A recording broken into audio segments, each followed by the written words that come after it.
जिस तरह Toshakhana case trial जो है जल्दी चलाया गया, पहले दिन, फिर घंटे और फिर मिनट्स के अंदर वो फैसला आया, इसी तरह इस ट्रायल को भी चलाया जा रहा है। उसकी रीज़न ये है कि एक तरफ चालान जमा होता है, कॉपियां जो हैं वो तकसीम की जाती हैं, फिर साथ ही फर्द जुर्म के लिए डेट फिक्स की जाती है। और आज फिर वही हुआ कि फर्द जुर्म जो है लगा दिया गया है। और दूसरी तरफ अगर देखा जाए तो इमरान खान साहब की जो बेल थी, जो जमानत थी इस केस के अंदर, वो अभी स्टिल जो है फैसला महफूज है। जो क्वैशमेंट की दरखास्त थी वो स्टिल फैसला महफूज है। इस ट्रायल को रोकने के हवाले से जो दरखास्त थी वो फैसला महफूज है।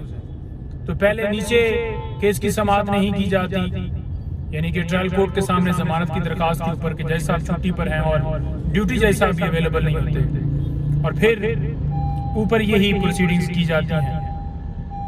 ये है इंसाफ का निज़ाम हमारा कि एक तरफ इश्तिहारी मुजरिम जो अदालत से मेडिकल की बुनियाद के ऊपर बाहर गया और वापस नहीं आया, और 4 साल बाद वो वापस आ रहा है और बाहर बैठे हुए उसे जमानत 420 सेकंड के अंदर दे दी जाती है।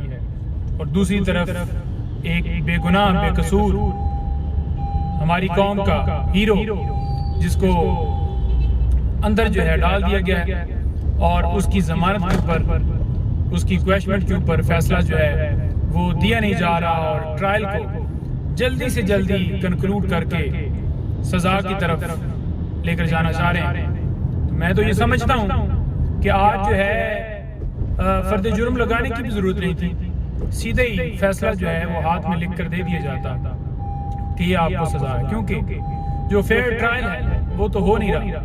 ड्यू प्रोसेस आईने पाकिस्तान कहता है, लेकिन नहीं हो रहा।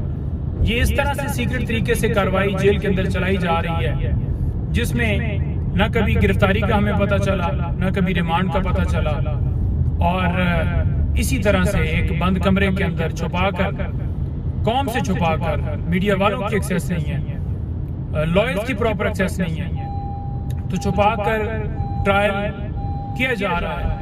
हम इसलिए कहते थे कि ये ओपन हो, ताकि जो इंसाफ के तकाजे हैं वो पूरे हों और साफ शफाफ। ही कैसे फेयर ट्रायल कहा जा सकता है जब इस तरह से कार्रवाई की जाएगी, और जो हक है कानून जो देता है वो हमारा हक सलब किया जाएगा, तो फिर कैसी उम्मीद इस निज़ाम से, इन अदालतों से जो है हम कर सकते हैं। तो ये आज की प्रोसीडिंग है जी। Thank you.